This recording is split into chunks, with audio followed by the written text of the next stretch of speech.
40টা ছাত্রলীগের ক্যাডাররা মোটরসাইকেল যোগে এখানে আসার পরে ধুমধাম করে এখানে কিছু গুলি মানে পিস্তলের গুলি ফোটাই, তারপরে যাচ্ছে অন্যান্য শব্দ করে এখানে এগুলো জ্বালিয়ে দেয়, সবগুলো জ্বালিয়ে দেয়। জ্বালিয়ে দেওয়ার পরে এখানে তো প্রচুর ধোঁয়া উঠতেছে।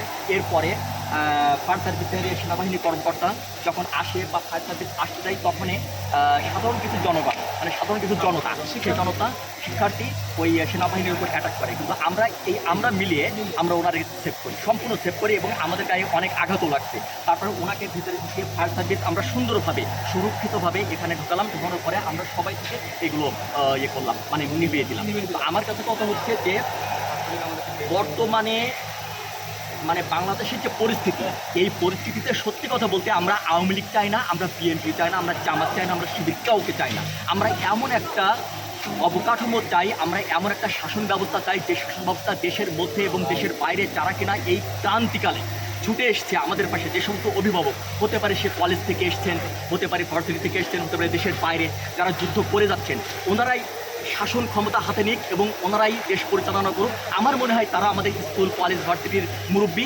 আমাদের প্রশাসনিকভাবে বা আমাদের দেশের মুরব্বী হয়ে থাকুক। আমরা চাচ্ছি না এই হতাহত।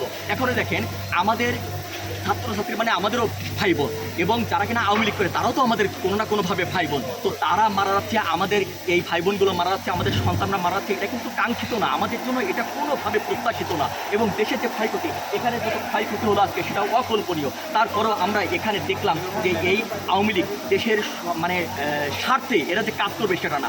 আল্লাহর কসম করে বলতেছে, যদি বাংলাদেশ গভর্নমেন্ট শেখ হাসিনা এখনও বর্তমান তাকে আমরা রেসপেক্ট করি, যদি উনি ওনার ভুলগুলো বুঝতে পেরে ক্ষমতা থেকে বিচ্যুত না হন, ক্ষমতা থেকে সরে না যান, তাহলে আরও সামনে যে দিন আসছে সেদিন অত্যন্ত ভয়াবহ। এখন ইন্ডিয়া থেকে যদি উনি মনে করেন মাফিয়াদের এনে আমাদের উপরে মানে চড়াও হবে, তারপরেও আমরা নামবো না।